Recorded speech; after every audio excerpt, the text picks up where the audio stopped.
আসসালামু আলাইকুম, মামুন টাইমসে স্বাগতম।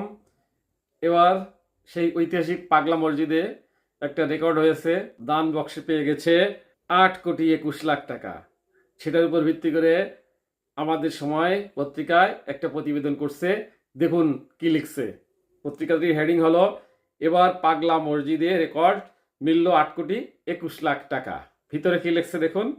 কিশোরগঞ্জের আলোচিত পাগলা মসজিদের 12টি দান বাক্স ও একটি লোহার সিন্দুক খুলে এবার 30 বস্তা টাকা পাওয়া গেছে। মাশাল্লাহ।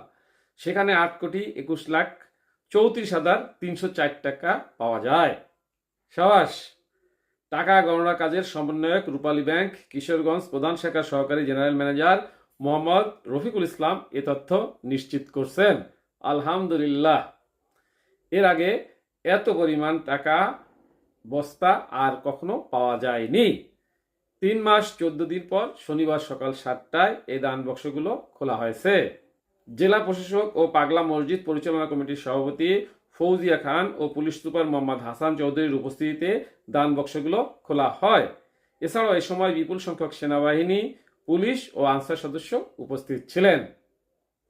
এর আগে গত 17 আগস্ট 3 মাস 27 দিন পর কিশোরগঞ্জের ঐতিহাসিক পাগলা মসজিদের 9টি দানবাক্স ও একটি ট্রাঙ্ক খুলে 28 বস্তা টাকার গণনা শেষে পাওয়া গিয়েছিল 7,22,13,046 টাকা ও বিপুল পরিমাণ স্বর্ণালঙ্কার ও বৈদেশিক মুদ্রা।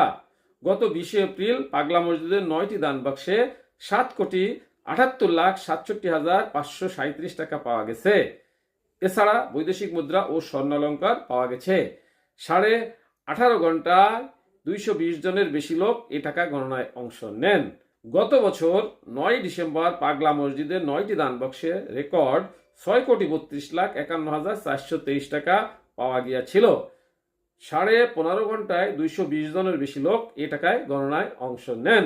এছাড়া বৈদেশিক মুদ্রা ও স্বর্ণালঙ্কার তখন পাওয়া যায়। দেখেন, খবরটা শুনে মনটা খুবই ভালো হয়ে গেল।